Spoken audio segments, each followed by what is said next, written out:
ആരാ കഥ പറയാൻ വരുമ്പോ ആരാ കഥ കേൾക്കണേ? കഥ ഞാനും കേൾക്കും, അച്ഛനും കേൾക്കും, അമ്മയും കേൾക്കും. മോസ്റ്റ്ലി അമ്മയാണ് വരാറ് എവിടെ പോകുമ്പോഴും. അച്ഛൻ ജോലിയൊക്കെ ആയിട്ട് അച്ഛൻ ബിസി ആവും. ഇപ്പൊ 2 years ആയിട്ട് അച്ഛൻ ദുബായിൽ നിന്ന് നാട്ടില് സെറ്റിൽഡ് ആയി. എന്നാലും കൂടുതൽ സ്റ്റോറീസ് കേൾക്കാറ് കൂടെ അമ്മ തന്നെ. അമ്മയാണ് ഇത് വേണോ വേണ്ടോ എന്നൊക്കെ. അല്ല, അമ്മ പറയും നിനക്ക് ഇഷ്ടമായി, നിനക്ക് ക്യാരക്ടർ ഇഷ്ടമായിണ്ടെങ്കിൽ ഓക്കെ ചെയ്തോളാൻ പറഞ്ഞു. അങ്ങനെ അങ്ങനെ വേണ്ടാന്ന് വെച്ചിട്ടുള്ള വല്ലതും ഉണ്ടോ? വേണ്ടാന്ന് വെച്ചിട്ടാണ് പറയാൻ പറ്റില്ല. അയ്യോ അതിപ്പോ ഞാൻ എങ്ങനെയാ പറയാന്നൊക്കെ. അല്ല സിനിമയുടെ പേര് പറയണമെന്നൊന്നുമില്ല. ചിലപ്പോ ഉണ്ട്. ഇപ്പോൾ ഒരു ആക്ടർ എന്ന് വിളിക്കാൻ നമുക്ക് പറ്റുന്ന ഒരു സ്റ്റേജാണ് ഇത്. ഇനി കുറേ മൂവീസ് ചെയ്യാനും ഉണ്ട്. ഒരു 5 കൊല്ലത്തിന് ശേഷം കൃതികനെ തന്നെ എവിടെയാ കാണുന്നത്? സത്യം എനിക്കറിയില്ല ചേച്ചി, എനിക്കറിയില്ല. അല്ല, നേരത്തെ മെഡിസിന് പോണെന്ന് പറഞ്ഞത് കൊണ്ട് ഞാൻ ചോദിച്ചതാണ്. എനിക്ക് സത്യം പറഞ്ഞ ഇപ്പൊ സിംഗർ ആവണം, ഡോക്ടർ ആവണം, ആക്ടർ ആവണം, 3 എന്റെ തലയിലുണ്ട്. മെഡിസിന് പോകണമെന്ന് ഞാൻ ചെറുപ്പം തൊട്ടുള്ള ഒരു ആഗ്രഹമാണ്.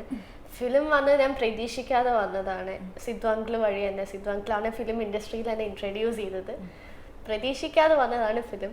ചെറുപ്പത്തിലോട്ട് ഉള്ള ആഗ്രഹമാണ് മെഡിസിൻ. രണ്ടും കൊണ്ടുപോകണം എന്നാണ് ആഗ്രഹം. ഒപ്പം നന്നായി പാട്ടും പാടും ചെയ്യും. കുറച്ച് പാട്ട് പാടും. അപ്പൊ എന്താ ചെയ്യാ?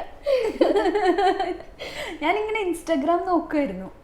അപ്പൊ ചിത്ര ചേച്ചിയുടെ കൂടെയൊക്കെ നിന്ന് പാട്ട് പാടുന്ന ഒരു ഫോട്ടോ എല്ലാം കണ്ടു.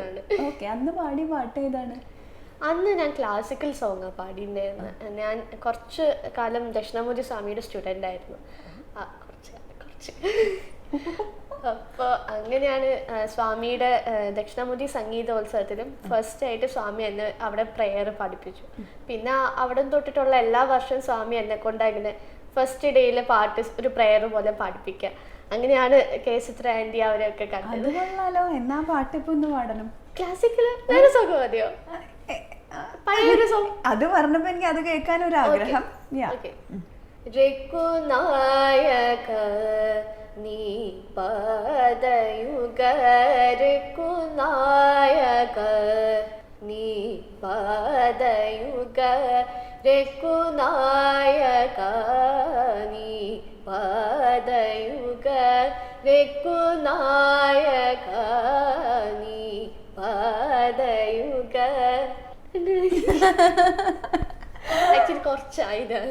മനസ്സിലായി. ഇത് സംസാരിക്കുമ്പോ ഇങ്ങനെ പെട്ടെന്ന് അത് ഒരു പുതിയ ഇൻഫർമേഷൻ ആണ്. ദക്ഷിണാമൂർത്തി സ്വാമികളുടെ അടുത്ത് നിന്നൊക്കെ പഠിക്കാന്നൊക്കെ പറയുന്നത് ബ്ലെസ്സിങ് അല്ലേ? പാട്ടപ്പൊ ചെറുപ്പം തൊട്ടേ പഠിക്കണ്ടോ കുട്ടി? ഞാനൊരു UKG ആ ഒരു ടൈം. ഞാൻ 7 years സംസാരിക്കില്ലായിരുന്നു. എന്നിട്ട് പിന്നെ പാട്ടിലൂടെയാണ് സംസാരിക്കാൻ തുടങ്ങിയത്. മ്യൂട്ടായിരുന്നു ആക്ച്വലി. പിന്നെയാണ് അമ്മ, ഞങ്ങൾ ഗൾഫിലായിരുന്നു, അപ്പൊ തീരെ സംസാരിക്കില്ലായിരുന്നു ഞാൻ. അങ്ങനെ അമ്മ നാട്ടിൽ വന്നു. ഗുരുവായൂർ അമ്പലത്തിൽ എപ്പോഴും പോയി അങ്ങനെ പ്രാർത്ഥിച്ചിട്ടാണ് പിന്നെ പാട്ടില് വെങ്കടേശ മാഷിന്റെ അടുത്ത് ഗുരുവായൂർ അവിടെ ചേർത്ത് അങ്ങനെ ഫസ്റ്റ് ആയിട്ട് പറഞ്ഞതാണ് സാധു പറഞ്ഞത്. അങ്ങനെയാണ് പിന്നെ പാട്ടിലേക്കുള്ള ഒരു ഇത്. അത് കൊള്ളാം.